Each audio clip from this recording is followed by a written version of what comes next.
Hello, welcome everyone to the second part of Chapter 4 for Royal Assassin. Once again, I just want to say that this was split in two because it was so long, and I do apologize for Emma's mic having that buzzing sound. It'll be fixed for the next episode. Enjoy! I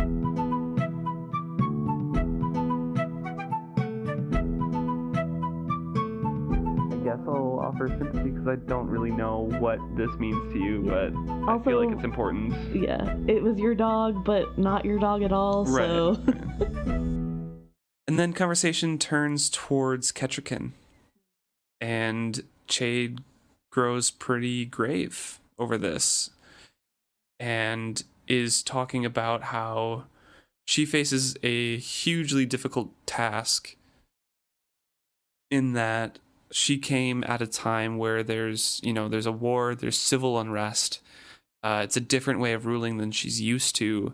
It's a different culture in general. Mm-hmm. And she looks different from everybody else, so she sticks out. Especially during a time when there's a war with another country, looking different isn't so great in this area, exactly. Apparently. She comes to court that she alone as well. Mm-hmm. She's besieged by feasts and gatherings in her own honor, but she's used to walking out among her own people, tending, her own stuff, sacrificing herself for the good of all of her people, but she only talks to nobility. She only talks to the noble court, the ladies who are, gossiping and tittering and whatever, mm-hmm. and the noblemen who are probably inviting her out to like these feasts and gatherings and stuff, but I don't know, she doesn't understand that. She doesn't understand the jewels and the dresses and all that stuff. It's not her culture. Right. Which I find a little interesting, the specificity of her not understanding the display of costly fabrics or the flaunting of jewels, considering that's all Regal did the whole time she knew him.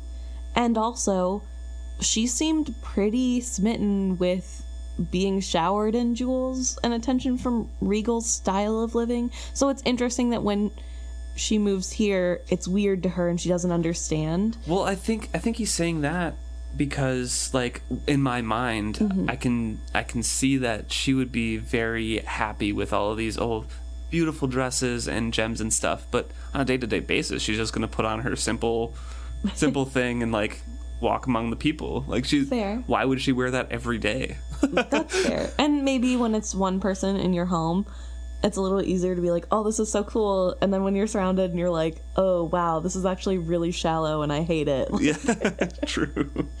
It's a little bit different. So Chade says, and so she does not, quote, show well, which is fair. Like, she doesn't present well in the standards of the Buck court. Right. She is a handsome woman in her way, but she is too big, too heartily muscled, too fair amongst the Buckkeep women. She is like a charger stabled among hunters. Her heart is good, but I do not know if she will be sufficient to the task, boy. In truth, I pity her. She came here alone, you know. Those few who accompanied her here have long since returned to the mountains, so she is very alone here despite those who would court her favor. This makes me wonder if this is a little bit of what Patience is talking about, of this being a men's court. Yeah. And that it's hard for women in this world, because we see even a queen is struggling because she doesn't fit the standards mm-hmm. of the society that she's in. She doesn't have a support system at all, and then is left floundering. Yeah. And I think it's very interesting. And I find it interesting, too, that because she can't fit in, Chade is wondering if she'll be sufficient enough to be a ruler here, which is kind of fair, but I think also a little bit biased on his part, that because she's not like the other fanciful women, she won't be a good queen. I think he's not even thinking that there's a possibility that she could just be a different queen, which she becomes. She becomes a powerful, strong leader, and she really grows into the role of queen. But I think because of what women are in the society at this moment, it's hard for Chade to see any other avenue for her to go down. But maybe that's me reading into it. I don't know. I don't think Chade is thinking like that at all. I kind of disagree with you on the way that on the way that you think he's thinking that, he's thinking about her ruling style and she will not be good. I'm thinking he's saying this because he's prepping Fitz to be like, she's very alone, she's not fitting in, she's not fit here, you're gonna take care of her. When he says that later, I think he understands more so that she did get the very best learning and tutors and things that she could have gotten for her kingdom. But this is a different kingdom, and that's why I think like maybe she won't fit. I think he knows she's going to be a different kind of ruler, but he doesn't know if that's going to be what Buck will accept. Fair enough.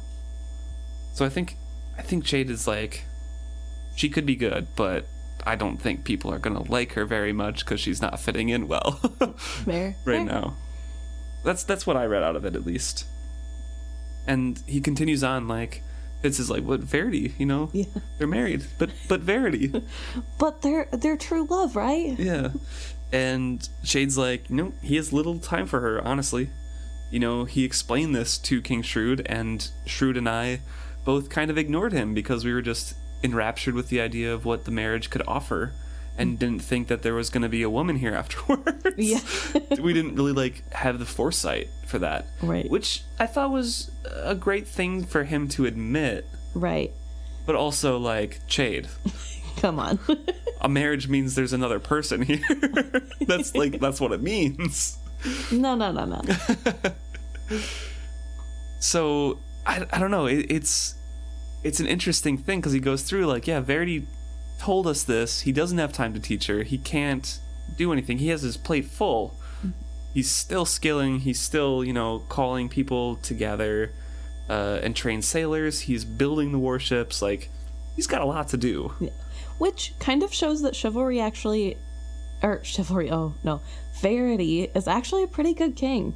Yeah. And that he does know, and that he has the knowledge and foresight to say, hey, that's a dumb plan. At least he knows his limitations. Right. At the very least. Which is a mark of a pretty good leader. Yeah. And which is so sad that he's so down on himself because he obviously would make a good ruler. But that's a different discussion. Yeah, we've gone into it before. Yes. I was about to add stuff, but I'm like, we've talked about this. And he says that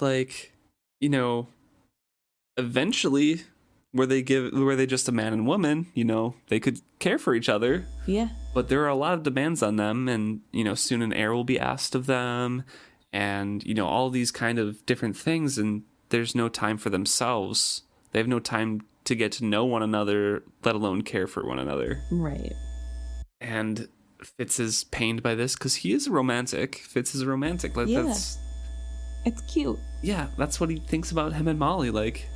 Everything will be perfect once we're together. Right. Well, Kettricken and Verity, he saw the moment between Kettricken and Verity. It's like, oh, yes. Yep. True love. And they are a good match. They could be something good. Chade is right. They could have a good relationship. But there's just too much in the way.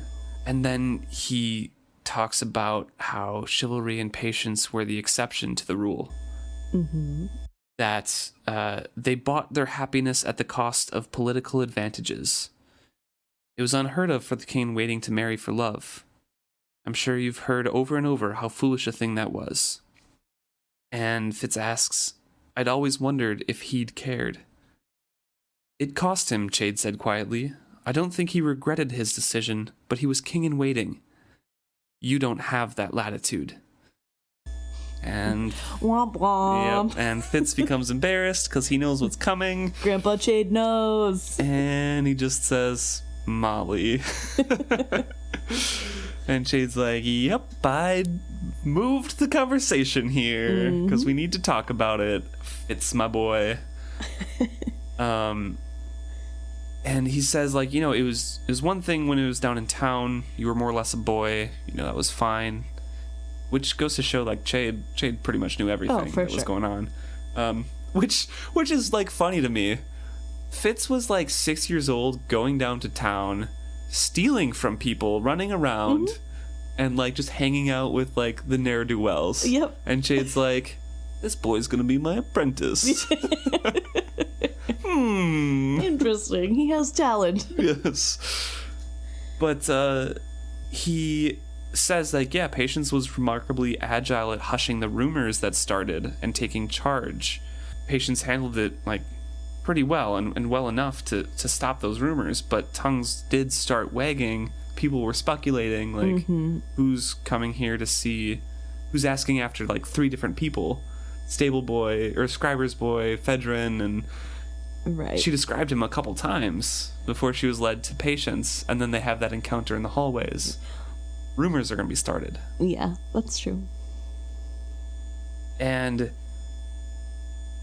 then Fitz is, like, trying to, again, explain away this misrepresentation of what's happening. Well, he doesn't want Chade to think poorly of Molly. Oh, right, yeah. He doesn't like that Chade has called her the woman. Mm-hmm. And he's saying, you know, like, it was just a friendship, and I'm the one who did things wrong. It's not Molly. She didn't do anything. Don't think of her that way. And he says an interesting line. I'd always thought that the friends I made in town, that the time I spent there as new boy belonged to me. I faltered to a halt, hearing only the foolishness of my words. Did you think you could lead 2 lives? Chade's voice was soft but not gentle. We belong to the king, boy. Every moment, every day, asleep or awake. You have no time for your own concerns, only his. It's really getting hammered home that, yeah. I mean, it already did in previous chapters in the book before, of, like, how much the king pretty much owns of him, but now that Fitz has made the decision to come back to look for Molly and not run away in the Mountain Kingdom, he is the king's now. That's it. This chapter feels to me like a wild animal that has just realized that they've been caught in a trap.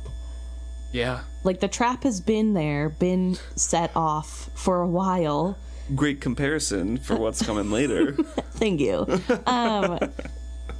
But just, I think it's just the rope slowly tightening around his ankle to pull him up, because he truly believed that he had some semblance of his own self. Like, sure, I'm a Kingsman, whatever, whenever it's 9 to 5, I'm for sure a Kingsman, but only for 40 hours a week. And if he calls me in for special things, I'll work overtime, that's fine. But I have most, other times. But otherwise, I'm just me.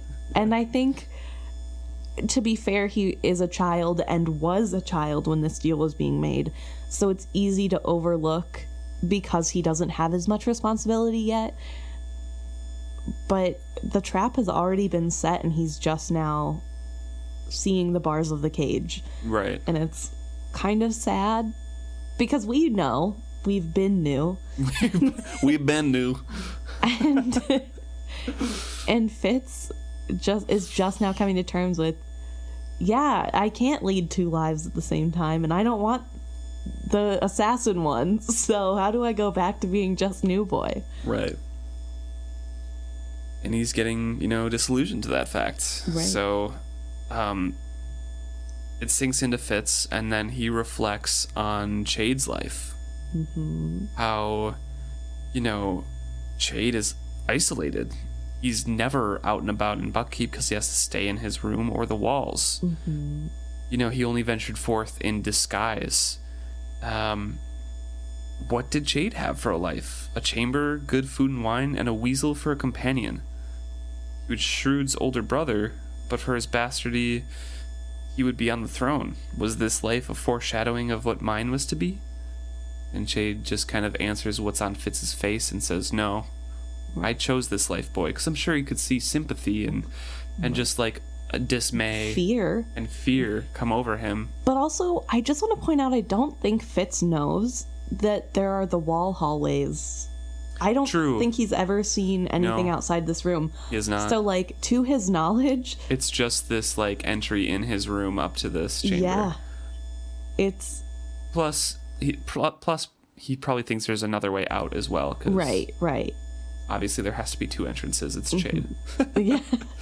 But I mean, and also how else would he be Lady Time? But yeah, I don't think he necessarily knows the scope of Chade's hideout. Not that makes it much better, because he's still living in the walls. Because you can't like stand up straight in those hallways. Right. So. But I do want to point out that this is from the viewpoint of this dude literally just lives in a hole in the wall, like this little tiny attic room. This is all I got. We're gonna have to share a room in a few years. And Chade says, like, no, I chose this life. You know, I had a mistake or an accident, left me scarred. I was almost once as vain as Regal, and I was handsome. But I ruined my face, and I wished myself dead. I didn't stir out of the castle, or my chambers even. And when I went forth, it was in disguises. I left Buckkeep, and when I came back, that young, handsome youth noble was dead to everybody. Mm-hmm. So then I was more useful, because I no longer existed. And there's more to the story, but, you know, he's not going to tell Fitz that. Mm-hmm. I don't think he ever tells him. But Chade chose to live the way he did because he was ashamed of how he looked. Right. And since he was so vain, he couldn't come to terms with that changing of fortune of his appearance. Mm-hmm. So he kind of reinforces, like, it's not something that Shrewd forced me into. I did it myself. Your future may be different, but do not imagine it is yours to command. So yeah, you can have a different life than me, but it's still not yours. You'll probably be out in the open and not have to live in the walls. Exactly. You'll be more useful to your king than I am, basically, because you can leave. You can be the royal ambassador, but expendable. Mm-hmm. That Chade probably feels like I'm dead. I can't really go out to different kingdoms except in disguise. So true. And then curiosity prods Fitz, and he's like, "Oh, is that why Chivalry and Verity knew of you, but not Regal?" And this is like the interesting part that we've talked about before, but I don't think we got the full order correctly. Mm-hmm. Because he was an uncle to the two boys while he was still handsome and vain before the accident, and liked the boys, and the boys liked him. The accident happens, he leaves Buckkeep, and everyone thinks he's dead, comes back, and only Shrewd knows of him. Yep. And then when Chivalry is made king in waiting, he's told the secret because it's the spy master, it's the advisor. And Chivalry is like, "Yo, it's my uncle. Yeah. This is like, awesome. You're sick, alive. I thought you were dead. Hey, bro. Verity, come here. It's Uncle. It's Uncle Chade. Remember? Yeah." Although they might know him by his real name, because as we all may or may not remember, chapter 4 of the first book. It's like, you can call me Chade. Yeah, like, Chade is not his real name, and we will never know what it is. Yeah, I know. I don't know. Like, I really don't know. Did he take on a name when he, like, was an apprentice as an assassin? Maybe his name was close to Chade, and, like, Chivalry and Verity couldn't pronounce his real names when they were young. He called him Chade, and so then he just went by that. I don't know. Had canon a cute story into how he has his alias. His assassin alias. I have to make it a little bit happy, okay? But he also mentions that once he was scarred, he kept himself from them, like, before he left and before Chivalry found out. And Regal never knew him. Mm-hmm. Because his mother had a horror of the pox, and I think she believed all the legends of the pocked man, harbinger of disaster and misfortune. For that matter, she had an almost superstitious dread of anyone who was not whole. You see it in Regal's reaction to the fool. She would never keep a club-footed maid or even a serving man with a missing finger or two. So she for sure did not know about Chade. I think she knew about him.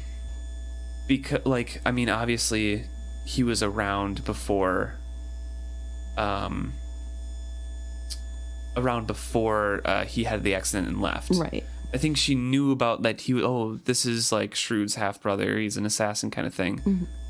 But I think, like, when he died, he was literally only known to Shrewd. Mm-hmm. That's what I mean. Okay. Is that she never knew about him as an assassin. Well... Maybe she knew Lady Time. Maybe she was introduced to him as Lady Time.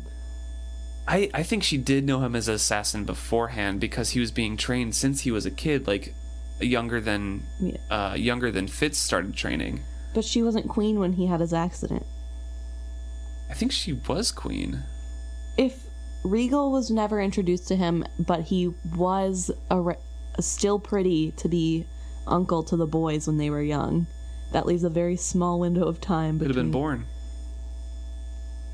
Regal could have been born, but just, like, he never knew Chade because he was too young to remember, or, like, Chade kept himself after the accident so much. Regal could have been born during that time before he left.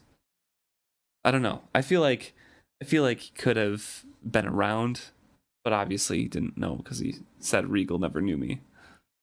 I don't know. I feel like when he left his, like, short, brief time away from the castle, whatever happened during that is when, in my mind, Shrewd got married. And when he came back... See, he only mentions that Regal never knew him and that his mother had a horror of the pox. So it feels like to me that he kept himself shuttered away and never, like, went to his brother again or, like, his wife, Queen Desire, at the time, because she had a fear of the pox and would never have wanted that interaction. I don't know. I guess we'll never know unless Robin Hobb writes something of before times. Or even if we could just get a little timeline, like, give us something to work with, that'd be great. Starting with, like, Shrewd's coronation. Yes. Like, sure, let's go from there. Yeah, even that. Like, just a brief time from Shrewd's coronation to Fitz's birth would be awesome. There's a couple solid events happening, you know? Yeah. Or, give us the timeline of the whole thing, whole world, history. I mean, that would also be great, but way more work. So I will settle for, like, birth of Chade on. That's a lot of time by the end of the series. It's like over 100 years. Yeah, well, ask and you shall receive, you know? There you go. Fitz feels a twinge of jealousy because Chade is kind of reminiscing about how those two boys were to him, Verity and Chivalry. And he says, I cannot explain the twinge of jealousy I felt. Well, I can, Fitz. You want to know your dad. And you've wanted to know him, even though you're mad at him forever. And you like Verity, so also knowing him as Chade did would be awesome to you. Fitz brings it back then and asks what he should do. The same thing he asked to Patience, and Patience gave him an answer that he didn't like. So he asks Chade, goes to the other parent, and is like, hey, can I go to the mall with my friends? Yeah. Mom said no, but what do you say? Yeah. What's your opinion? And Chade's like, well, Patience gave you good advice for now. Ignore and avoid Molly, but not obviously. Treat her as if she were a new maid, courteously if you encounter her, but not familiarly. Do not seek her out. Devote yourself to Queen in Waiting. Verity will be glad of your distracting her, and Kettricken will be glad for a friendly face. And if your intent is to win permission to marry Molly, the Queen in Waiting could be a powerful ally. As you divert Kettricken, watch over her well, because there's enemies, there's people who don't want to see an heir produced for Verity. So be wary and alert, keep your guard up. And Fitz is like, is that all? Yeah. Like, daunted, and that's a lot to ask. Yeah. But it's basically the same advice, and then also, be a companion to Kettricken. But Chade also dangles that little carrot, like, if you want to marry Molly, might be good to have the Queen as your friend. Even though, like, this is straight up manipulation, I believe, on his part, because he wants what's best for Fitz, but he also knows Shrewd will never say you can marry Molly. Yep. He will never. Like, but what he doesn't know is that Verity probably would say yes. Yeah, he probably would. Yep. If once they have, like, an heir and everything, he'd be like, yeah, definitely. Go for it, man. But also I think this is, like, an interesting little foreshadowing of get close to the queen in waiting because she might be a powerful ally for you to marry Molly. Just because the relationship that they have. Yeah. All three of them is such an interesting thing. Especially, I'm thinking it's a young teenage boy going to go be friends with an older teenage girl that, and you know, I'm sure this is where it stems Molly's jealousy that she has. Mm-hmm. And it grows the relationship between Fitz and Kettricken. Because Kettricken's like a year older than Molly, even. Uh-huh. And he likes the older women, you know? Obviously, Molly knows that. But it's also pretty interesting because Kettricken's the one who gives him back his status, kind of, ultimately. Yeah. She's kind of the reason he's able to live the life he does. And I don't know, I just thought that was a fun little... He's saying it in a manipulative way, but in reality, in real life, she is a great ally to him and is a friend that he can lean on when he needs help. Yeah, definitely. They didn't leave on the best of terms, but we'll see how that goes in the future chapters. I'm excited to get to that relationship as well. So then Chade is concerned about Fitz specifically, and he's like, you know, they poisoned you with this? Well, take it easy, because I've only known one other person to survive. Mm-hmm. And he had seizures his whole life. Yeah. But he does point out Regal poisoned you with Deadroot. He says Regal. Regal was what was used on you by... Deadroot was what was used on you by Regal? Yeah. So he's acknowledging that Regal tried to kill him. And I thought that was very important. Just that... He talks around it before, but this is the first time he like straight up names him. Because in the previous thing it says... As you divert Kettricken, watch over her as well. Bear in mind, there are those whose interests do not support Verity about having an heir. Those same ones who would not be enthused about your having children. Mm-hmm. And obviously he's referring to the people who literally tried to kill him, but he specifically states out Regal in the next section. Right. Well, because...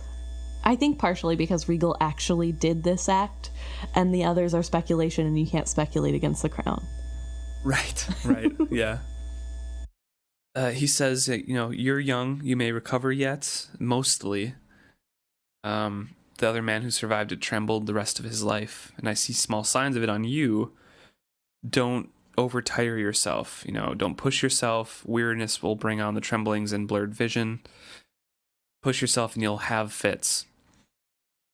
You don't want anyone to know you have a weakness, so the best course is to conduct your life in a way that no weakness shows at all. Mm-hmm. And then he asks, was that why there was elf bark in the tea? And Chade raises an eyebrow at him. Tea?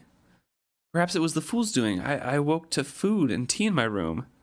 And if it had been Regal's doing? It took a moment for the realization to dawn. I could have been poisoned. But you weren't, not this time. No, it was neither I nor the fool. It was Lacey. There is someone deeper than you credit. The fool discovered you, and something possessed him to tell Patience. While she was flustering, Lacey quietly ordered it all done. I think that privately she considers you as scattered-brained as her mistress. Give her the slightest opening, and she will move in and organize your life. Good as her intentions are, you cannot allow that, Fitz. An assassin needs privacy. Get a latch for your door. And the first part of that, I kind of want to just briefly talk about, is what we've been talking about for the last few chapters and episodes, that Fitz needs to get his edge back. Yep. And this happens, like, at the start of, like, the half of one book, at least in every single trilogy he's in. Yep. He always gets dulled down and very complacent when he is away from court intrigue, because he doesn't want the life, and he allows it to dull down. He doesn't want to think like that. So when he's away, he comes back and has to get reminded. Right. He allows himself to buy into fantasies too often and ignores reality a lot. Yep. He'd rather play pretend in his head for as long as possible rather than recognize that, oh crap, actually things are really bad and I need to pay attention. And I think that is another one of his many flaws. Definitely. Many flaws. True. But the second part is Lacey. Yeah, he doesn't really know what Lacey is capable of doing. Yeah. She's super dangerous. Like, yeah, she's so cool. I love Lacey. But also, it's a really funny description of, privately, she considers you a scatterbrained as her mistress. Well, like mother, like son. Yeah, honestly, yeah. They are a little bit similar in some ways. They are. But... and then this is the first time that Chade uses Fitz as a name. And Fitz kind of questions that, and Chade replies, I used boy because it's your name, FitzChivalry. I'll use it now because it doesn't hurt you anymore. I was beginning to weary of boy.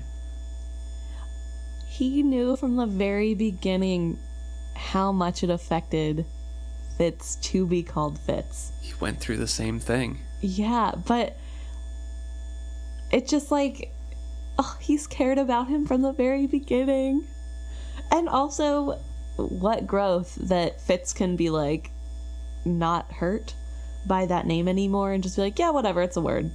Yeah, because, when they were first introduced, Fitz didn't really have a name at all. Mm-hmm. So Chade called him boy. Right. He kept calling him boy, but at some point, and we know that because Chade knows everything, Chade would have figured out that everyone else calls him Fitz. Yep. But he never resorted to that, because he knows what it's like to grow up as a royal bastard. Do you think he feels it's okay to say Fitz now because of Fitz's conversation with Patience? When he interrupts Patience to say, I am not royal born, but nothing about his tone there is like hurt that he is a bastard. It's more like, I need to let this woman know I'm not a young boy anymore, and also I'm not a prince. Yeah, I don't know. Does Fitz relay the entire conversation word for word to Chade? Because I don't think Chade was listening to them. He seemed to know what her advice was. Maybe he was listening. Maybe. I don't know. I feel like he just got the sense over it. It could be that, but I guess I don't know. I just assume since he knew what Patience advised Fitz, that meant that he had eavesdropped? Yeah. Well, because they don't talk about it, and they wouldn't have talked about it before because Fitz is all like, oh no, you know about Molly. So obviously he wasn't talking about that. Yeah, I don't know. Possible. Who knows? Quite possible.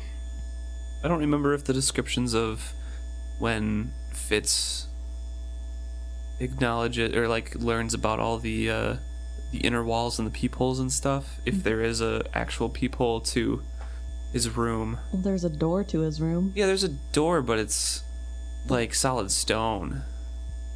So I don't know that solid though. Well, obviously because it opens. Right. So I'm saying if you stood on one side of it, I wonder. Maybe.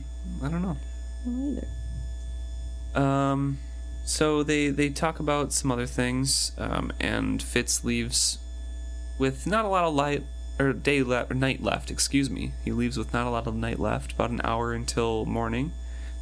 But he can't sleep anymore, so he just kind of is getting angrier at his position in court, and kind of is letting that anger out, because he's always felt that anger about where he was in life and how people treat him and everything like that, but these conversations are really driving it home that he is not his own person. Right. He belongs to the king. He can't marry Molly, really. At least can't even talk to her for a long time. Yep. So he goes down to Buckkeep Town. And it is a cold day, and he's walking down there, and he's just, warming up, and his anger is heating him up, and he's just kind of in his own head about everything. He's trying to clear it, but also, his feet are bringing him to Molly's chandlery, which is now a a tea shop or whatever. And he's thinking, like, in his head that, Molly and I would have been better apart if we had never met. Because, she would be doing fine and have her own things, and I wouldn't have ruined her reputation, and, she wouldn't have become a target for Regal and everything like this. He's really spiraling again. Right. Like he normally does. Yeah. Yeah, and he realizes that it's right in front of her old shop, and it is now a tea and herb shop. Just what Buckkeep Town needed. Another tea and herb shop. Just little salty. Kind of funny, considering I walk around our city sometimes and see like 6 coffee shops, and there 2 of them are Starbucks within like 3 blocks. So like, who's drinking all of this? You literally just said the other day, are you kidding? A 4th Pokey shop? Oh yeah, there are so many. A lot of Pokey shops where we are. Pokey and like sushi and Pokey and teriyaki, and like they're all called like similar things. It's all on one basically street. Fitz. I wondered what had become of Molly's beehives. It gave me a pang to realize that for Molly the sense of dislocation must be 10 times, no, 100 times worse. I had so easily accepted that Molly had lost her father, and with him her livelihood and her prospects. So easily accepted the change that made her a servant in the keep. A servant. I clenched my teeth and kept walking. And even though he's spiraling, at least he gains a sense of empathy for her situation and what like actually happened. Even if it's not like, gonna drive him to do something because he can't actually talk to her. It just makes him more angry for what actually happened. At least he gains that somewhat semblance of a sense of like, this is way worse for her than it is for me. Yeah, I was also happy to hear him or see him acknowledge that fact. Yeah. So he wanders around aimlessly. He sees there's a lot more people in town. It's bustling because, the ships are bringing more people in. You have to build more things, whatever. And he stops in a tavern that he used to go to with Dirk, Carrie, and Molly, and drinks a beer and just listens in to get the lay of the land, see the talk. And it's not just the ship construction that had bolstered Buckkeep Town's prosperity. They already put out a call for sailors to man the warships, and a lot of people answered. There's a lot of resentment and feelings of revenge, and, not a lot of prospects or people who lost their livelihoods that are driving all of these people to flock in and answer that call. Right. Well, and there's not a whole other lot of options. Right. So. Yeah. It's a wartime. They need sailors. It's a job. They might be soldiers, not just sailors. If they're not cut out to be the sailors, they can become soldiers. And a lot of people are in town called there eager to shed red ship blood. Including some Out Islanders. Yeah, the displaced Out Islanders who were probably raided and fled for safety. Right. Chade was training them like in weapons and winnowing them down to see who's fit for sailors. And then he hears a discussion about how an Out Islander was beat on the docks, and no one called the town patrols for it. Some businesses in town would not sell to them, being the Out Islander people. Like, things are really bad for Out Islander immigrants, who are also, by the way, being affected by this war, and they are fleeing from the hardships. Buckkeep aren't the only ones being affected, and the duchies as a whole aren't the only ones being affected, and it's really sad to see them unable to notice people who are also hurting, who have also been affected, and instead of like working together to become a stronger force, they're destroying that too. Right. Really hard. An ugly charged undercurrent in the busy tavern, and they're even like speculating that all the Out Islanders are spies, and that burning them all out would be wise and sensible precaution. And Fitz can't stomach it anymore and leaves. He's done with all these intrigues and all this suspicion and everything like that. This is an extremely divided country, or at least city, right now. Right. Very charged with animosity towards the Out Islanders, and it is a freaking miracle that 20 years later they're marrying into an Out Islander family. Right. That really goes to show, like, the propaganda machine that is Chade. yeah, for real, that he's very powerful. But also, if this war hadn't ended with Faraday as dragon, like, destroying all of them, these feelings would have built and built and built, because it wouldn't have been an easy end to the war. Right. And there is still animosity towards Out Islanders, even in the later books. Oh, yeah. They hate how... a lot of the culture and everything. Yeah, and they don't like that the princes go to visit the mother house so often. And yeah, it's very interesting. Yeah, it's really interesting. It makes sense politically, but how they pulled it off is a frickin' miracle. True. Which is probably why they accepted the narwhals, Narcheska, Eliana, and everything so eagerly, because a family was reaching out to marry into them. Yeah. I don't know. Bridging It's the just gap, yeah. It's an interesting bridge to the next trilogy. Yeah. Next Fitz trilogy, I should say. He is walking around. He's super angry from his walk down and thinking about his place in court. He is sick of all the suspicion and the hatred there. And it's just descriptions of anger after hatred building up here. Merciless wind prowled the twisting streets, promising snow. The same angry, cold, twisted streets turned inside me, switching from anger to hatred to frustration and back to anger again, building to an unbearable pressure. They had no right to do this to me. I had not been born to be their tool. I had a right to live my life freely, to be who I was born to be. Did they think they could bend me to their will, use me however they could, and I would never retaliate? No, a time would come. My time would come.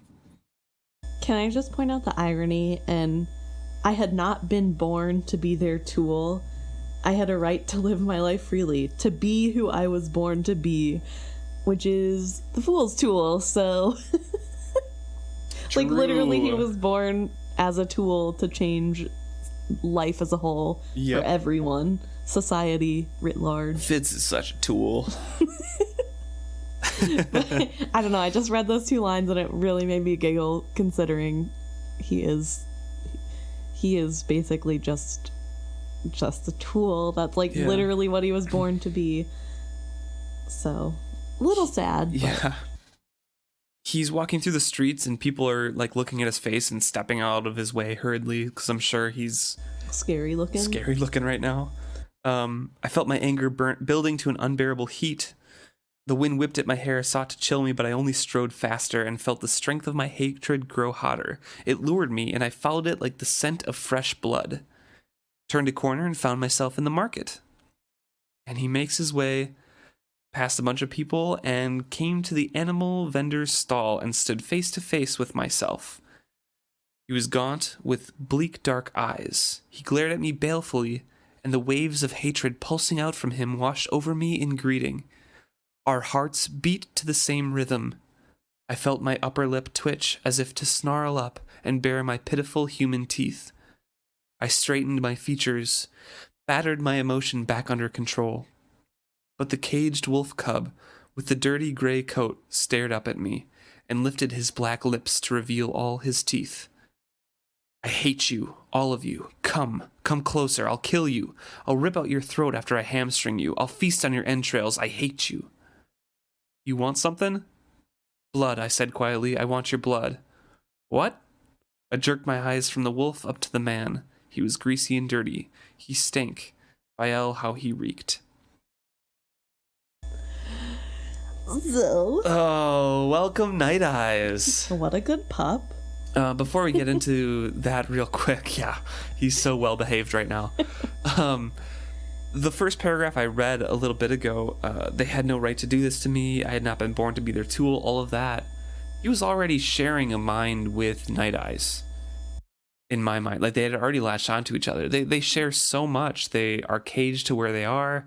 They both want to be free. They hate the people around them who are, forcing them to do these things.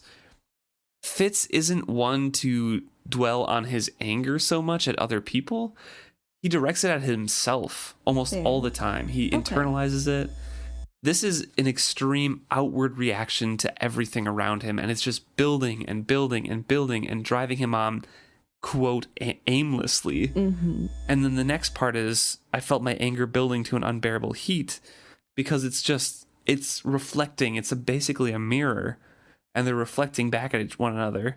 Mm-hmm. And it lured me and I followed it like a scent of fresh blood. So he's just following this strong, intense feeling that he's getting that just keeps increasing as he gets closer, to stare in this mirror. And it says, I came to the animal vendor's stall and stood face to face with myself. They've both been, alone and angry at the world that has trapped them. They both want revenge. They felt injustice. They're both injured and abused. And they literally have latched onto one another so hard, so quickly because of that strong emotion. I don't know. I feel like this is, Fitz later on says, like, I don't want to bond with this person. Right. But, like, I feel like this is the beginnings of, like, too deep of a bond that Black Rolf would be like, no. There has to be walls and separation between self. Mm-hmm. This is already past that point. Yeah. And the start of, like, their way too close relationship and bonding. It's just being bonded by this extreme hatred and anger and emotion. Yeah. Interesting. I guess I didn't realize how quickly it probably was mostly Night Eyes fueling this. I didn't even think about, like, what you said, that it's normally hatred based inwards. I just figured he's just really mad right now. He had a little bit to drink and it's, like, more on his mind, and that, like, brings in the hatred from the outside. And maybe it is a little bit that he's in a state of mind right now to be angry anyway, and that, like, anger goes to like, so it's just like the anger attracts the other anger. But, like, as you said that, I realized, like, this is probably all Night Eyes. I don't think it's all Night Eyes. Well, no, I think it's still some of the anger that he feels. It's just he never expresses it. Right. But I think it's being all brought towards the surface because of Night Eyes. Right. And I don't think I thought that before. So I'm like, oh, whoa, wait. But I also feel really dumb because whenever it says I came to the animal vendor's stall and stood face to face with myself, I straight up this whole time, every reread, have been thinking that he's talking about the vendor. Oh no, the smelly man? Yeah. Covered in his own droppings? Well, I don't know. He seems pretty poor, and, like, I don't think he's covered in his droppings. I just assumed it was, like, the senses of Night Eyes making it smell worse. Yeah. And this whole time, I straight up, like, those bleak dark eyes glared at me, and the waves of hatred pulsing. Like, I thought because he has the wit, he could feel that this guy hates everybody too, and, like, must be what I look like right now because I'm so angry and hate everybody. No, it's literally he's literally looking at Night Eyes, but it's cool. Face to face with himself, because they're sharing a mind basically in that strong emotion already that is himself. That is that hatred and that anger built up, and it's so intense right away that when the vendor asks, like, what do you want, Fitz responds, blood. I want your blood, because that's the hatred that Night Eyes is feeling. Yeah. Night Eyes literally wants to kill everybody around him right now because he's so abused. And Fitz, like, jerks his eyes away and tries to separate himself, and is having an extremely hard time not grabbing, the oak stick that this vendor has and beating his brains in, because that's the stick he uses to beat the animals. And he had little ferret eyes and cruel, dirty hands. He wore thick boots on his kicking feet. He stepped too close to me, and I gripped my cloak to keep from killing him. Like, he is such an incredibly intense bond and moment already. Yeah. That Fitz is having to struggle to separate himself out. Mm-hmm.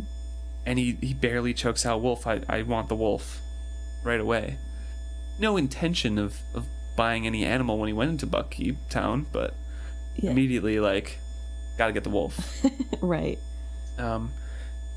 He nudged the cage with his foot, and I sprang at it, clashing my teeth against the wooden bars, bruising my muzzle again, but I didn't care. If I could just get one grip on his flesh, I'd tear it loose and never let go. And again, it's talking in the first person from Night Eye's perspective. They're living in each other's brains right now.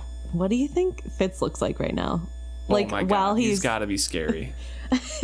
I'm just wondering if, like, he looks like an idiot and he's, like, drooling a little bit because he's, like, not actually in his own mind right now. I don't think they're directly, like, Fitz is putting his whole brain into Night Eyes. I think they're just meeting in that mutual space, sharing each other's thoughts and emotions.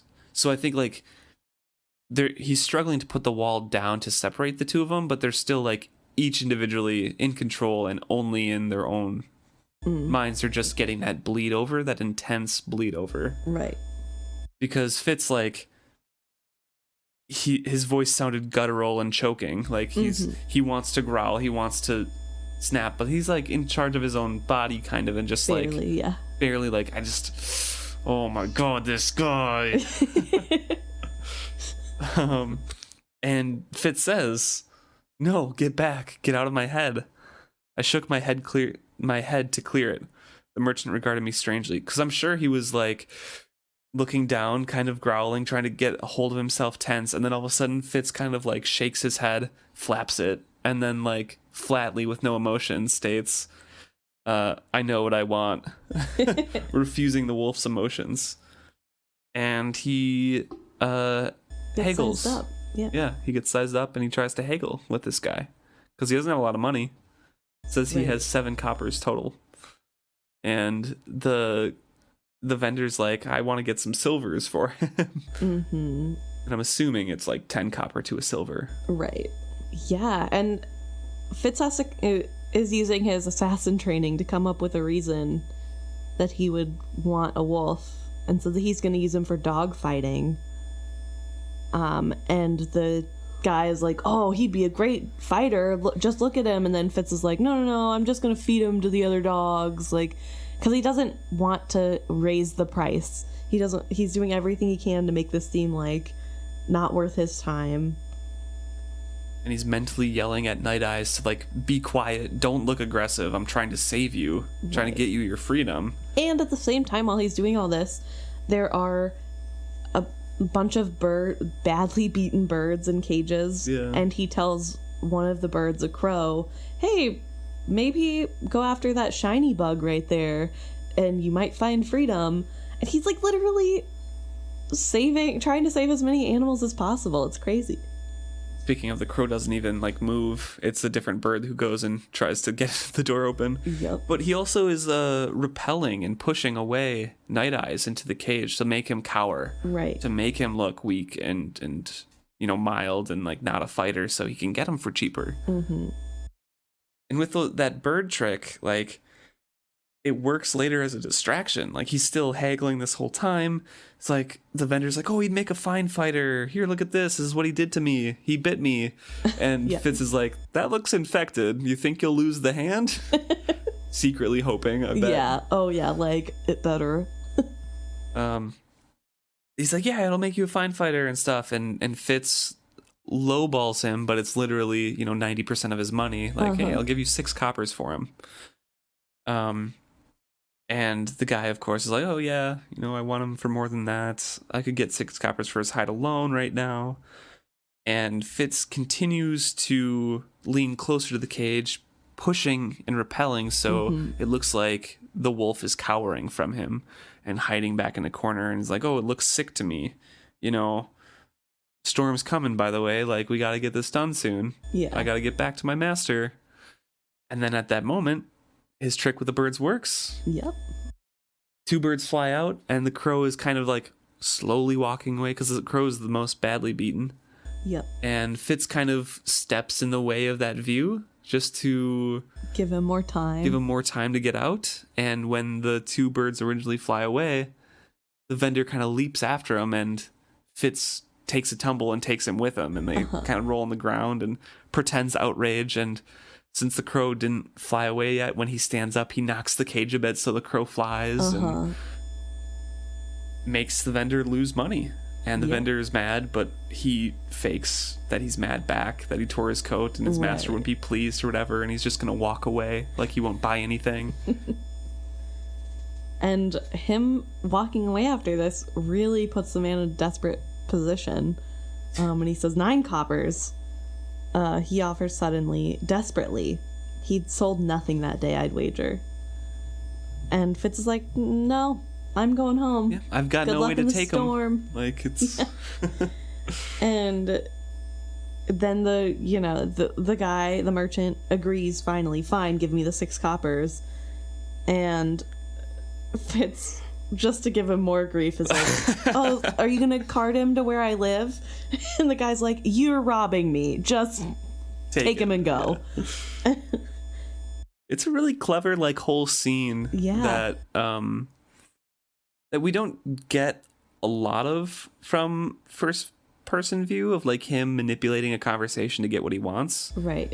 There's not a lot of that. There's a lot of talk about how he can do those things, but this is the first, in practice of him thinking quickly on his feet in a stressful situation and getting what he wants and it working out. Which also kind of shows how powerful he is on his own, and that he really could take over if he wanted to. Yeah. So he has a cage with a wolf in it that is very young, younger than he thought, abused, injured, and very angry.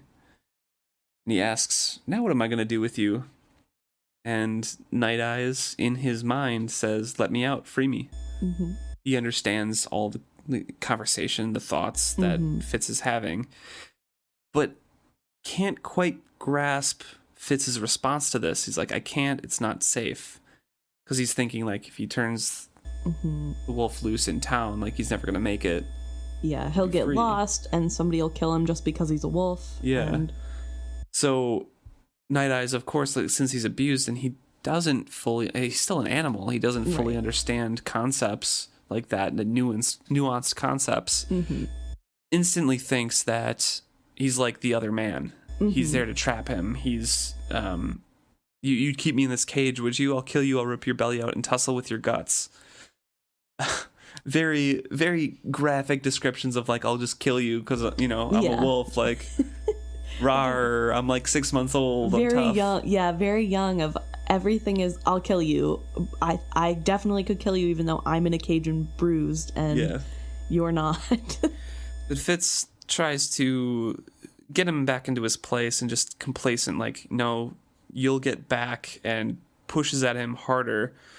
And that works a little bit. Night Eyes kind of shrinks back in a corner, and Fitz tries to, carry the cage around, and has to do it in very short jaunts because it's heavy and awkward. Because it's a huge cage, and with, like, a wolf who's staying on the outside edge of it, he has to take a lot of breaks because he doesn't want to overexert himself. Yep. But he's very skinny. He's full grown. He guesses that Night Eyes will weigh as much as Fitz does.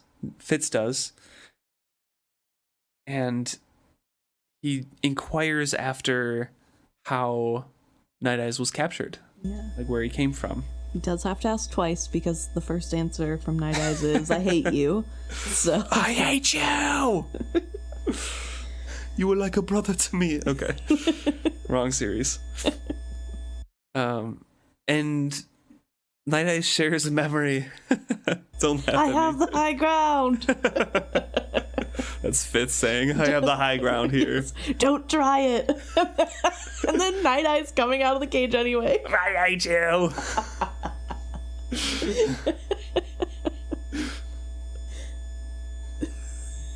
And Night Eyes shares memories of how he remembers a den and 2 other brothers and a mother who brought him fish, and how they were smoked out of their den, and that he was dragged out last and thrown in the cage. And he smelled like ferrets and kept alive on carrion and hate was what he had throve upon, and that's what he learned. He grew up on that hatred from the man and has that hatred alone now. And Fitz is like, oh, you were whelped late if your mother was feeding you on the fish runs. And just the next line, he sulked at me. This is just really funny to me. Right. Well, they're so similar, and it's crazy. It's almost like I don't want to say the term soulmates because that has like a romantic connotation, and that's not what I mean. But like, just 2 beings. But if you take out the romantic connotations, they are soulmates. Yeah, they're just the same person, just in different bodies, and I don't know. I think they gain a lot from each other. They were all meant to be the wolf of the West, the stone wolf at the end. Yeah. But Fitz, while he's carrying this, is contemplating, like, I'm not going to bond him. Just going to get him free. Sure, Fitz. I promised Burek that I wouldn't do anything, and I told myself I would not bond with any other creature. I'll just, feed him and then turn him loose somewhere. Burek need never know. I would not have to face his disgust. Which is such a sad line. It's just been a couple weeks since they reconciled. Right. Since Fitz made a promise to himself not to, because he cares for Burek and his relationship so much. Yeah. And obviously, that's not gonna happen. Right. And I mean, yeah.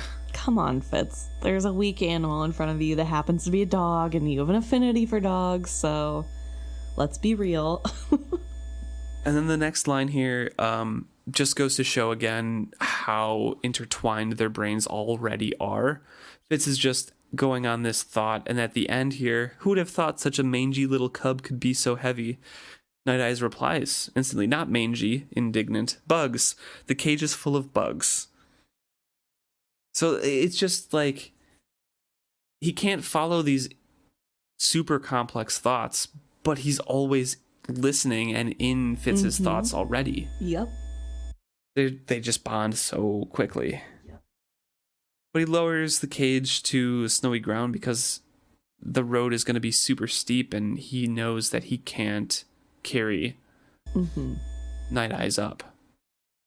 The wolf cub, as Fitz knows him as right now. Yes, because we do not know that his name is Night Eyes yet. Yes. And Fitz tells him, like, I'm going to take you out, and I'm going to carry you.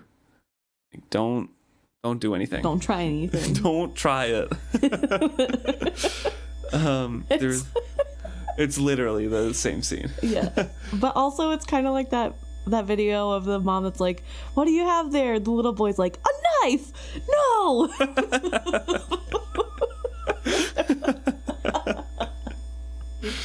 Oh, what a good video. There's no response from Night Eyes, so when Fitz opens up the door to grab him and reaches in to grab him, Night Eyes explodes in action and tries to kill Fitz. And Fitz is able to get an arm up and his forearm into the jaws of Night Eyes. His leather jerkin protects him from the hind leg scratches, and he's able to wrestle him down to the ground with his experience wrestling dogs like that, and stares him in the eyes, holds him by the throat, and is just like, I am the wolf, you are the cub, you will obey me. And makes him stare at his eyes, has Night Eyes look away, and when he looks back, he's still staring and asserting his dominance. Yeah. Which is what you have to do, but he's also already associating himself with the wolf. Right. Like he's captured. This is this is Fitz trying to explain away, like, oh no. I can walk away from this. It wasn't love at first sight. It wasn't at all.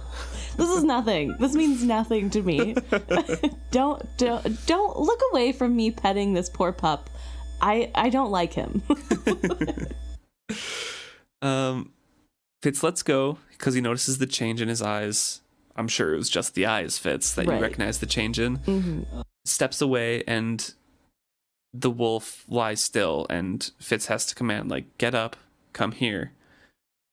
I'm not going to hurt you because, Night Eyes is on his belly, like, supplicating, basically, like, you are the master of me.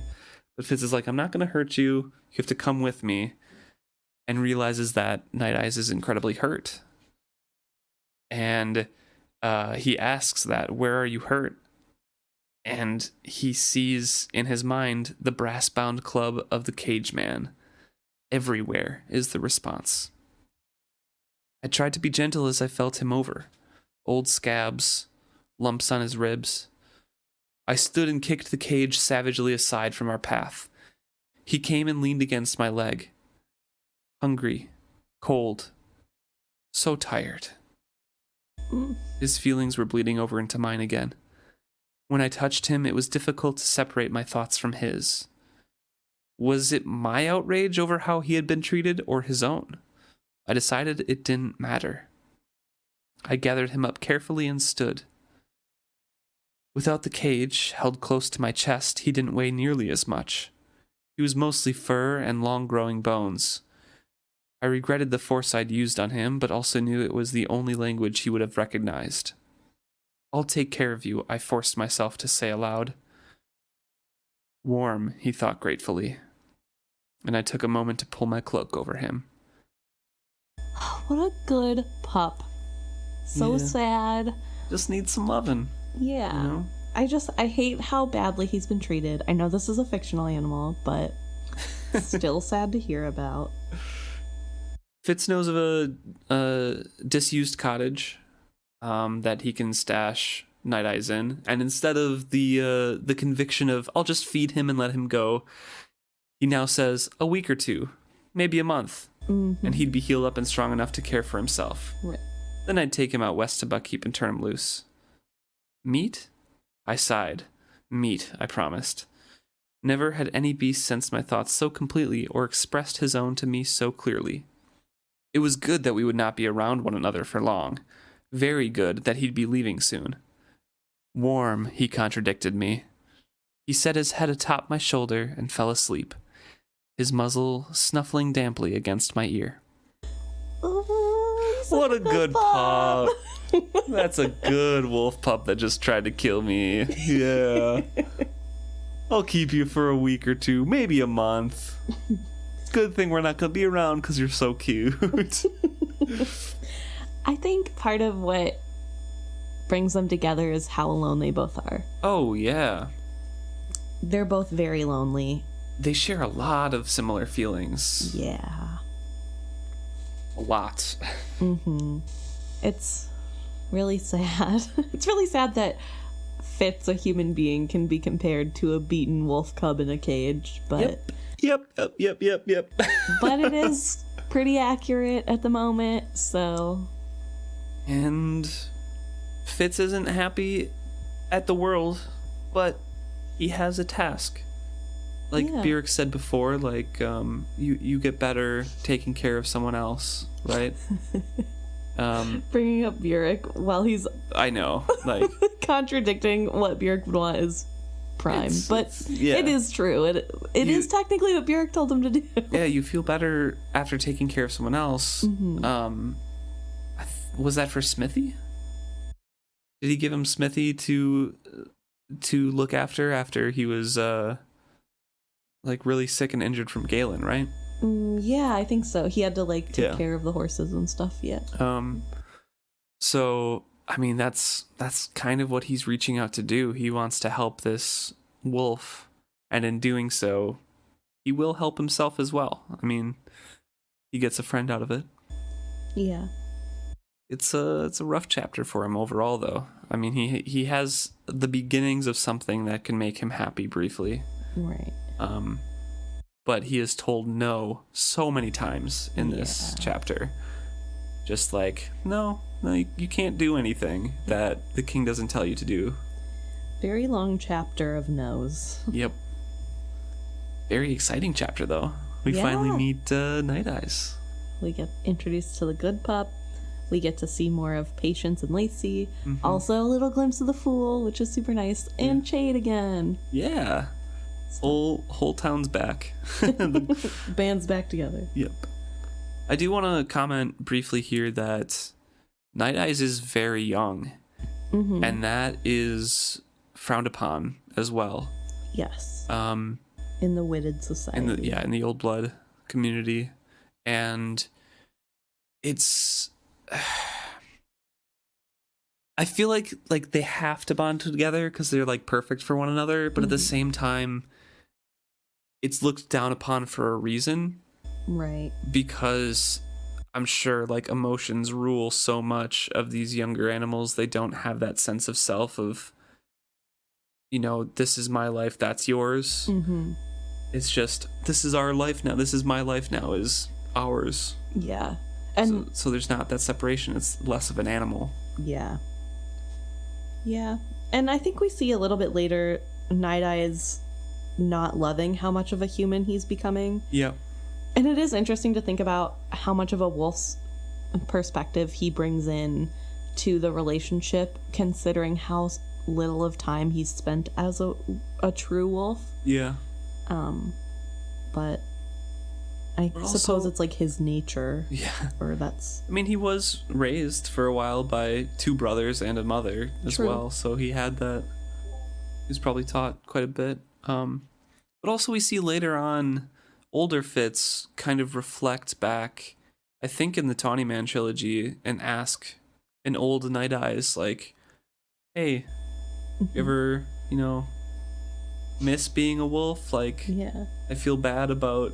you know, making you understand complete sentences and complex thought and things like that. And Night Eyes has come to terms with his life, and he enjoyed it at the end. But there's definitely that confrontation coming of, you know, there are boundaries. Fitz tries to establish those boundaries, like we can have our own private time, mostly because he's embarrassed because he's with Molly, right? Which is a weird conversation we'll get to later. Oh, can't wait. When they're sharing minds. But also, Night Eyes tries to go out to a wolf pack later as well. Yeah. In the third book, I believe. Yeah, I think you're right. And he's gone for, I don't know, a week or something, maybe less. And it's just not for him. Because he's too human. So they're just like, I don't know. They're so alone, and they find each other, and they're happy together, but also because of that bond they separate themselves out further from everybody else, right? Because even Fitz is a lone wolf in Old Blood society because he is doing so many taboo things. And it is interesting that like and he's a separated from the rest of society because he is old-blooded. Yep. I think it's interesting that society has such a bad view of Old Blood when they are all so strongly are against Fitz and Night Eye's relationship. Yeah. I mean, they accept it because he didn't know what he was doing, but they're still like, pretty bad that you did that, and they don't let him live it down, really. So, I don't know, it's just... It's because, I mean, we'll get into that a little bit later, but I think it's because of their past and how they've been persecuted that they look down on that so much. They don't want to draw the attention of anybody else. That's a good... But yeah, they ostracize themselves with this connection. Fitz is more openly witted to everybody, even if it's not, you know, he doesn't tell everybody. It's much more obvious with a companion by him, and he's not super accepted, like you said, into the Old Blood community. And then Night Eyes becomes too human of a wolf to be a wolf.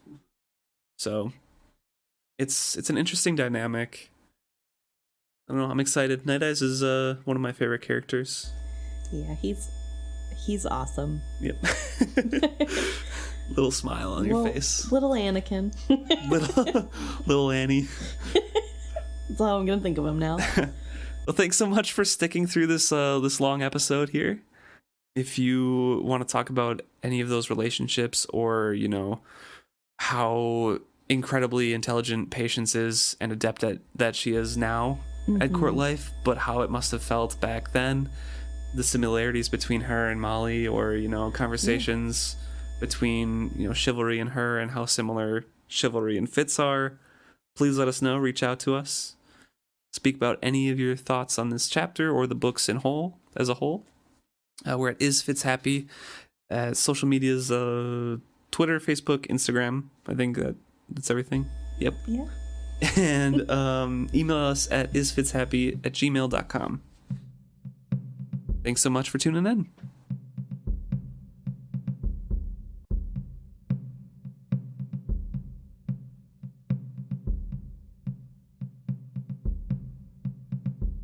Okay, so now we're going to talk about the stuff that you guys sent in. We'll start off with Instagram. This time we had Adele Devik. Sorry.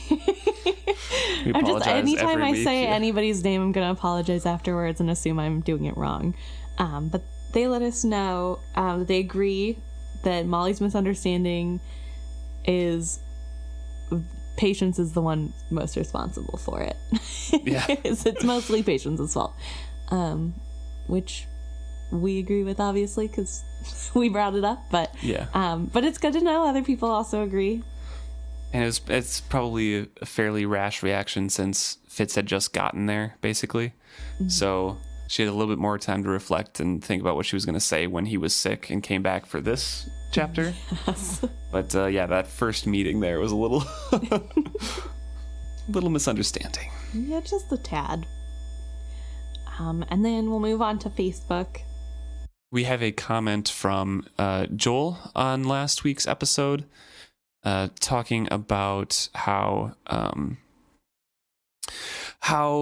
Verity and Fitz were talking, and that Verity's acid-edged comments is Verity's way of reminding to be careful, like Bjerk's warning earlier on. Like I think I mentioned that before in the episode.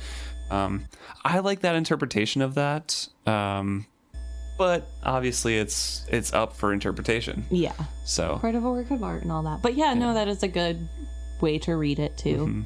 He also mentions that Fitz's gift to Patience is extra special because early in the first book, Patience complains about the quality of herbals in the Six Duchies, especially regarding the color, which I had forgotten about. But once he wrote it, it was like during her conversation when he brought her the painting, and he's like, "Oh, there's a lack of, like, who did this? Like, there's such a lack of, true color and seeing what is actually there in the herbals and stuff like that." It is funny, which is great to point out. Yeah, it's funny that we both forgot, considering we went on that whole big tangent about his art skills. Yeah. But both of his gifts to her that have been good have been related to art. Yeah. Or something that she mentioned around that art, which is love that. Just a little connection. Not really anything super important, but but that is, it was a good thing to point out though, because I definitely would have just not even thought about it that way. And I love things that make their relationship better in any form. Right. But the Verity and Fitz conversations, I want to stick on that topic because we got an email from Keith, and he has two nephews that he's close to, and is speaking from experience when he's talking or thinking about this relationship between Fitz and Verity. They don't really have that close familial tie, but he says that there were times as his two nephews grew up when they would assert their adulthood, and that he would be taken aback by it, but not angered necessarily. Yeah. And that from time to time he'll still push back and assert his dominance, but it's always kind of in fun as it's colored by pride in their growth. So while he says it could be close to that, their relationship, Verity and Fitz's relationship, is complicated by the fact that they don't really know each other. Verity's been keeping an eye on Fitz, and he's starting to develop a friendship with him, but they're trying to figure out that baseline of like, where do we actually stand as friends, as uncle and nephew, as I'm your king, as your exactly. Boss and worker. Yeah, they don't really know where that stands at the moment. And I thought that was a really good perspective to bring up and talk about. because I don't have that perspective personally. I do have nieces, and I guess one nephew. I have not met him yet. Yeah. He's very young. So I guess in like 12 years when you meet them and try to like they try to act order you around and like make demands on you, you'd be like, hey. One of my nieces a few years ago she was like 12 and she tried to call me little girl, and that was very entertaining. But so I guess I've never thought it through that lens, but it is good to hear someone with real world experience. So yeah. And then he has a second part to this email talking about dealing with Regal.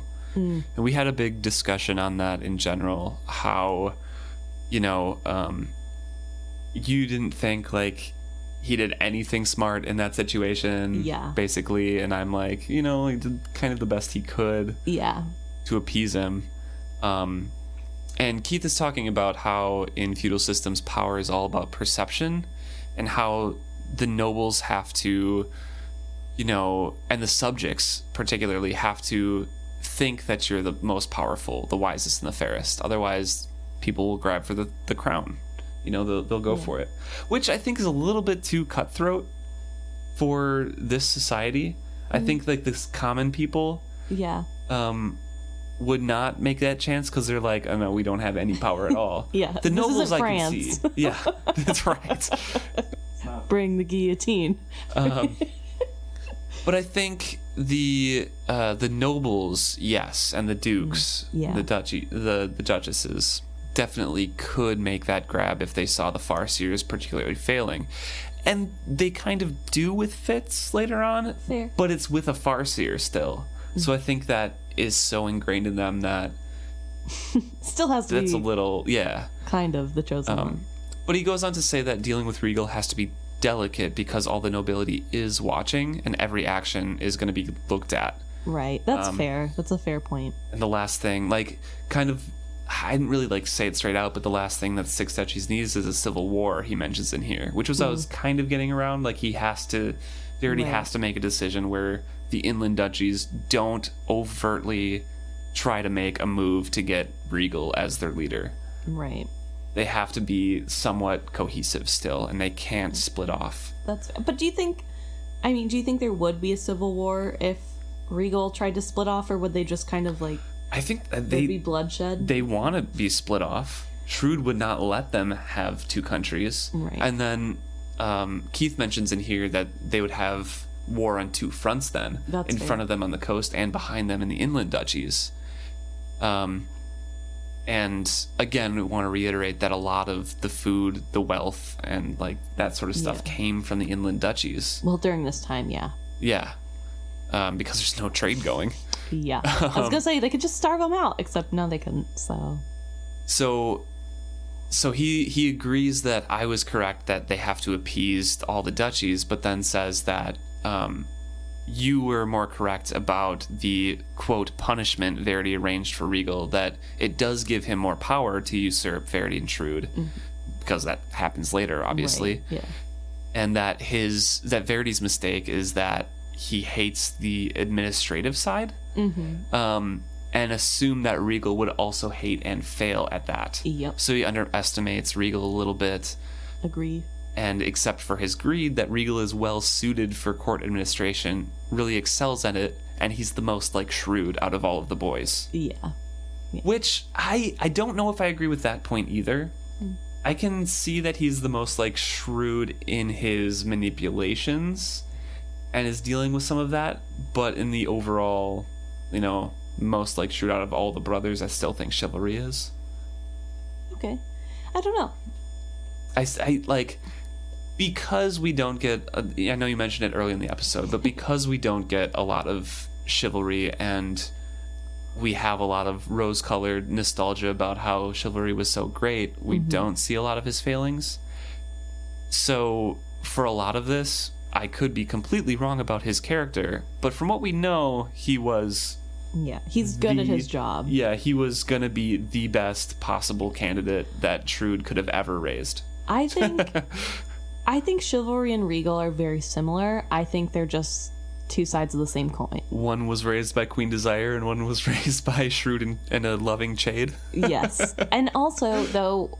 And had a brother who loved him instead Yes. of a half-brother. One that was surrounded in love and one was surrounded in hate. It's Draco and Harry. They're the same person. It's just raised differently. So, I don't know. That'll probably spark some conversation, too. I don't know if Draco and Harry are the same, huh? I mean, aren't they, though? They're both expected to do great things in their different circles. Yeah. Anyway, stop talking about a different series again. Sorry. I think it's like the third time this this podcast or this episode that we've talked about different series. Welcome back to our podcast about everything but FitzChivalry. Yeah. Is Draco happy? Okay. Imagine, he says, it's the final closing statement here. Imagine the six duchies if Chivalry, the ultimate diplomat, was king, with Verity at his right hand as his general, and Regal on his left as his prime minister, and Fitz betrothed to Kettricken. What a waste. True. That's true. The ultimate. Do you think if Chivalry was still alive, that Verity would still be married to Kettricken? Because I think yes. Either him or Regal. That's fair because they're still gonna want that seventh duchy. I'm in this scenario though, with no ill will on Regal's side and presumably also his mother's side. Fitz might have been accepted as a royal, and they could have. They could have had him marry the close by one and have the two sons as further, like Chalced and maybe a different country. And he has the most time to devote to a foreign queen. Think of Regal in Chalced. He would do so well. I think he'd do well I think it's hard to say because he's not a fighter.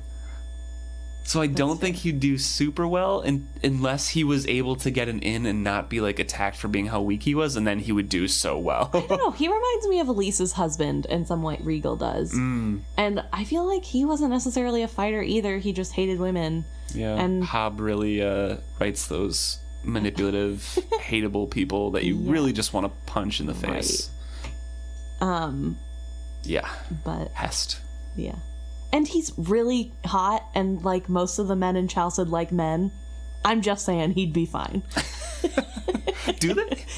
Yeah, I thought they looked down on that. Elise's husband is Chalcedean, is he not? No. But they go to Chalced all the time to trade, and that's where he introduces Selden. That's not Selden. What's his name? Cedric? That is also a Harry Potter character. I do not know what Cedric, yeah. Cedric, thank you. Yeah, he doesn't go to Chalced all the time. He's just starting to, because of the power shifting. He was just courting like the Chalcedean powers and like going on those new trips. But I thought those all the like trips with men love in it was like to Chalced specifically. I could be wrong. I don't know. Maybe that's just how I view them in my head, of like they're weirdly misogynistic but also super gay friendly. I don't know. It doesn't match up well. I didn't think so. I didn't get that impression, at least from my books. I guess we'll have to watch out for it. But I was under the impression that Bingtown had the secret society, and they went on these long trading trips, which they had to go on, but they used it as an excuse to be along with each other. That's fair. But I could also see like hating women so much that they're like beneath you even to like sleep with. Like only another man will do. I don't know. Chalced is a piece of work, and so is Hest and everything. Right. We'll get there in time. But thank you so much for reaching out with that. We have one other email here from Shane, and I don't think it's really about. It's not too much about the chapter of the books. I just kind of want to bring it up anyways because it's about books in general. Yeah. He's asking about. First of all, he got Verity, and he says it's spot on. He's the second of three boys, which, man, what did I get? I got Kettricken. Yeah. Man, we're destined for each other, Shane. I'm coming for you. Your wife better watch out. But he was talking about Stormlight Archive and thinking about like my thoughts on Brandon Sanderson, who's an author there. And I know it's not specifically about, this series or anything, but I want to note, like, I don't even know if it's like a similarity or actually it's not. I know it's not a similarity. It's a difference between the two writings, even though I love them so much. Brandon Sanderson has a very world building heavy. They're basically opposite authors, honestly. He is very world building heavy. He has a very defined rule set in all of the magics that he writes. And it's very plot focused, where everything kind of avalanches at the end. All the climaxes come like rolling in all together, and it finishes with a huge thing. And Robin Hobb takes so much time to establish characters rather than the world or the plot. And I've expressed it before, but her world building to me is something that I wish she could expand upon. The world seems big, but there's not like detail, so as big as the world feels, you're only thinking about the impact of your immediate surroundings wherever we are. Right. That changes a little bit in the Live Ship Traders trilogy, because it's focused on more characters and you see more locations, but in the Fitz ones particularly, you're not thinking about anything wider until the last trilogy, where everything's kind of brought in. Yeah. So while I love them both, they are very separate and very distinct writers with their styles. So those are my quick thoughts. I do love them both, though. And I am looking forward to the 4th Stormlight Archive book. It's coming out soon.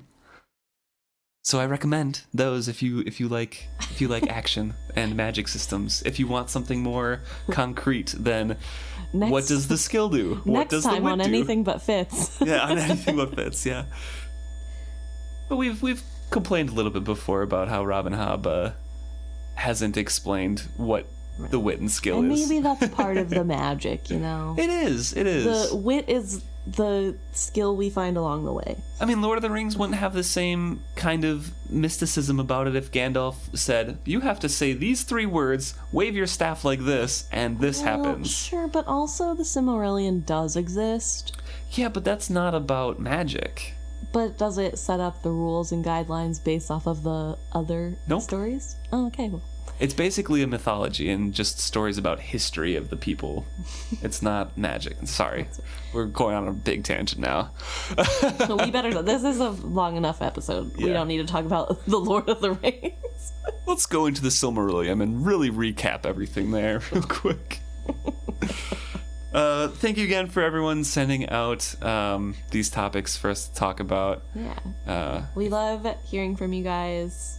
It's weird because I recognize names now and it feels like a friend. So it feels weird because we're talking to you guys on a podcast platform, and so it's not exactly the same as being friends, but it is a friendly vibe and I like it. So yeah, definitely. We like hearing from you guys.